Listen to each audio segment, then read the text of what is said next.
Welcome to A Geek's Garage. I'm Mark, and today we are going to be replacing the bearing on what's known as the jack shaft, or the front solid axle on the driver's side of a 1991 Dodge Stealth.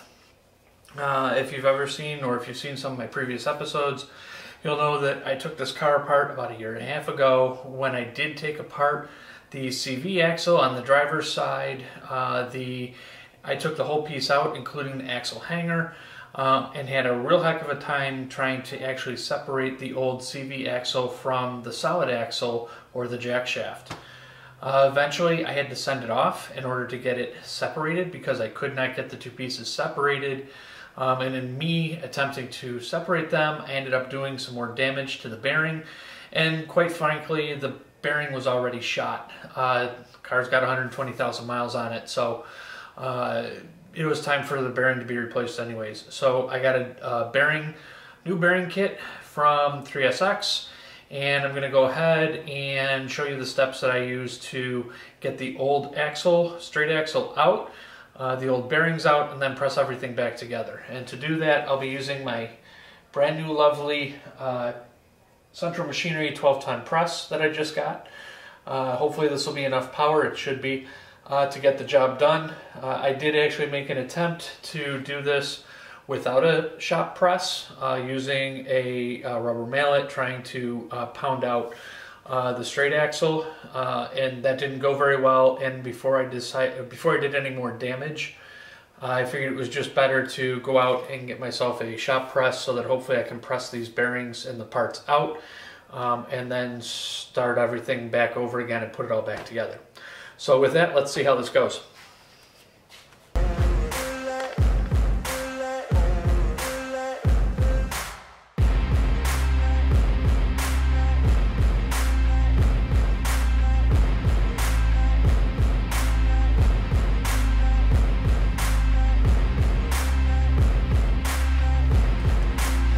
Okay, we're going to push it out towards the numbers. So in other words, we're going to push from the non-numbered side.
Okay, so the jack shaft, or half axle, or whatever you want to call it, is now in with a new bearing, and everything is torqued down. So now we can go ahead and put in the remaining CV axle and get the rest of the suspension put back together.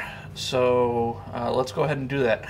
I've actually already done the passenger side. As it turns out, I thought I was being clever. I recorded everything, or I thought I recorded everything, and it turns out that I recorded nothing. So you won't be able to see me do the driver's or the passenger side. Passenger side's already done, but we are going to go through and we are going to do the driver's side right now.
So I was planning on reusing the links, and in fact I did on the passenger side.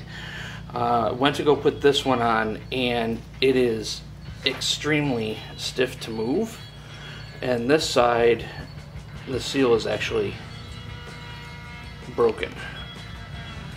So it looks like this is going to be the end of the work today, and I need to go try and find these, at least one if not two. Maybe I'll get lucky and find something local. I highly doubt that, but we're gonna go take a look and see what we can do about getting this thing replaced.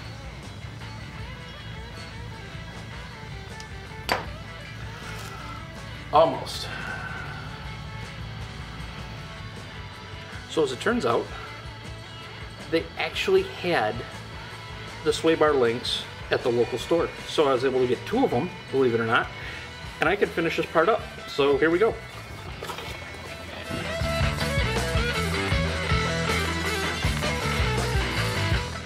Okay, well that's gonna do it. So the front suspension is all put back together. My axles are in place. Everything is tightened and torqued down. So we're making some real progress here. I know I keep saying that, but really feel like I'm getting this project moving forward, especially given all the other stuff I'm trying to get done this summer. So that's going to do it for this episode. Be sure that you like, subscribe, leave comments down below. Next up is going to probably be a pretty quick one. It's going to be putting in the transfer case and then putting oil in both the transmission and the transfer case. So that's what's going to be up next. See you in the next episode.